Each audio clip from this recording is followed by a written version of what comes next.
Oh, he's going to be great for us, man. His presence was felt immediately, like once he stepped into the locker room. And some of the things he said about having that wisdom, being able to, live through, some of those experiences, what most players want to feel as far as like being an all-pro, being a Pro Bowler, being on a winning team. He's brought that to our team. So I think it's great, man. Obviously, he's a playmaker. I think I told him this. I said, you look better than what you did when you played, because when he used to play, he used to be fat as when he played with the Raiders. But now he's like a physical unit. I'm like, bro, like, this is what I'm talking about. So I think it's great that he's on our team, man. And also, I just want to say, man, Cam, I've been watching the workout videos. You look good, bro. Hey, I've been seeing you, bro. I didn't even know you was in here until you like asked him a question. I'm like, hold on, he big time now. Sitting in the back, low key. Keep doing your thing, baby. As far as your pursuit, you had mentioned getting 2,000 yards, which I think could fit into the offense. Right. How big of a goal is that for you, and what do you think that would do for this offense and for this team? I think it'd be great, man. But at the end of the day, football is all about winning games. Being there for your team in those big moments. Those crucial downs like third down, and just being available, man, for my team, man. 2,000, I feel like that's just a personal goal that I would like for myself. But I feel like the even bigger goal for myself and then also for this team is just to win games, win playoff games, and continue to build from there, man. So everybody remembers the final moment where you basically said you wanted out. Yeah. But that was the first year that you had never qualified for the playoffs. Right. What were the emotions going through your mind at that point? Well, my whole life, man, I've always been a competitor, dog. My grandparents raised me that way. I enjoy winning. I mean, I know how to lose, but in those moments like that, I need to be better as a leader, and I realized that throughout this whole entire offense because ever since me and my family got here, this fan base has been special to us. Showing up to like different engagements.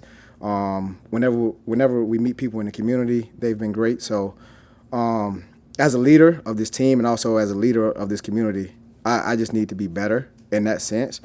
And then just know like there are like a ton of like little kids that like look up to me as a player, as a role model. So I just got to remind myself of that, you know what I'm saying, and then just take hold of that and then own it. So that's why this year, man, I've been this whole entire offseason, I've been busting my tail. Me and my dad, I told my dad, I said, I want to see what it looks like whenever I focus just on football and I just focus on myself and family, you know what I'm saying? Because I feel like I really haven't been given the best version of me, of Tyreek, my whole entire career. You know what I'm saying? I've always been trying to be here, be there, but me being able to like slow down a little bit, train, and bust my tail for myself and then also for this community and this team, I feel like it'll be worth it. You know what I'm saying? So I just want to see what that version of myself looks like. So I'm looking forward to it. Today was our conditioning test, and at 31 years old, I must say I haven't lost a step. So I'm feeling great.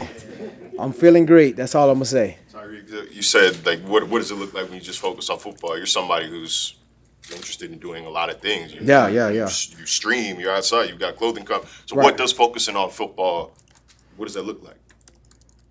Just being present every day on time. Like doing things extra, like catching footballs after practice, conditioning, you know what I'm saying? Whenever I'm tired, being that vocal leader in the locker room for guys. Just being to do what, Miami paid me to be and what I know I can be and my family know what I can be. So that's me in a nutshell. Like I got here through hard work, and sometimes like when you get to like a certain spot in your life where you want to be, you kind of like be like, okay, it's cool. But now, like I said, like me being able to like slow down my life a lot, enjoy my kids a little bit this offseason, I've realized that I got to continue to grind, man. So. How do you kind of hold yourself accountable to that and make sure you're sticking to that goal? Is there someone in the locker room who holds you accountable? Someone in your life? Like how do you Man, make sure look, that? I'm tell you what, man. Kids, dog. My sons, they be on my head. They be like, Dad, Justin Jefferson, dog. My kids are like Justin Jefferson fanatics. So they really enjoy Justin Jefferson a lot. So I was talking to my son on FaceTime last night, and his mom told me, she was like, "Oh yeah." One of the kids came up to him and was like, "Hey, you Tyreek Hill son?" He was like, "Nah, Justin Jefferson, my dad." I'm like, so I got him on FaceTime. I'm like, so Justin Jefferson is your dad? He was like, "Nah, Dad." I was like, "Well, tell Justin Jefferson to take your ass to Disney World then." But yeah, man, like just like small reminders like that from my kids, like always like keep me, you know what I'm saying, wanting to like achieve more and, you know, continue to get better, man. Because at the end of the day, man, my whole family, like my kids, like we like play jokes with each other. So I just know it's in the spirits of just playing jokes and just having fun. So that's what keeps me hungry, man. Like just trying to continue to stay at the top, continuing to like be that leader in my household for my kids because everything that I do on YouTube, the video that you brought up of saying I'm out, I literally heard that all off season some kind of way on YouTube Shorts because my kids stay on YouTube and I'm like I don't want to put that out there for my boys to see. So Reach the goal at the end of the season, maybe go to Disneyland after winning the Super Bowl. yeah. You've been on teams that have done it. Yeah. You're so talented. How much do you feel that there's enough talent on this roster to get there?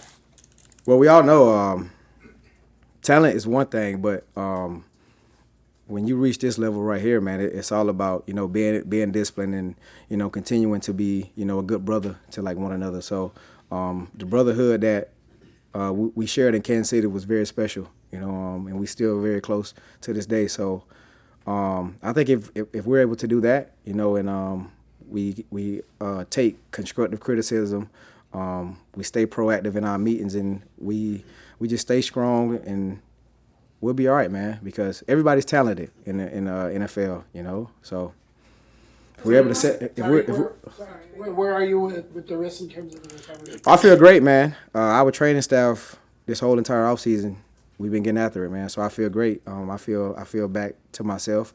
No pain, no complaints about anything. So you won't see me slamming my helmet this offseason. I feel great. How aware are you of what appear to be lowered expectations nationally? I saw it's like some people had the roster as the 24th best. Las Vegas has the Dolphins as the 9th best choice in the AFC. Do you feel that the team is hearing those things?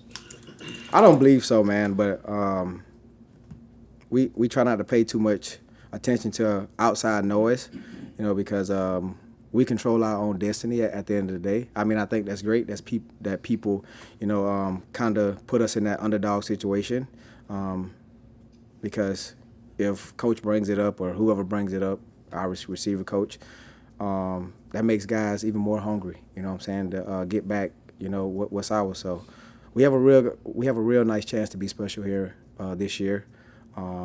I think guys have matured a lot. I've matured a lot. Coach has even matured a lot. So that's awesome, man. Like, we're all growing together, having great laughs in the locker room. So we're just going to continue to build, man. Tyreek, how much do you think of the future, both near and far? You know, next year you've got a big salary cap number. You'll be 32, but far, that's the near. Far as the Hall of Fame. Right. How much do you think about all of that stuff? Well, for all I can think about is, you know, it's just this year, man. You know, I told myself, you know, I said earlier in the presser that I want to be the best version of myself. So if I'm not able to like think about, you know, moments for this year, then I feel like I be messing my own self up, man, if I'm thinking too far out, man. And as far as the Hall of Fame, that'd be great, but I don't consider myself there yet. I got a long way to go. Because to me, what Hall of Fame is could be totally different from what other people, you know what I'm saying? Hall of Famers are guys like Tom, Patrick, Dion, like those guys like that who are able to do it on the field and off the field. And, that's something that I'm continuing to work on, you know what I'm saying, for myself, for my kids, and as far as my legacy, because that's legacy we talking about right there. And I want to continue to get better off the field for my teammates and then also for the community. So that's Hall of Fame.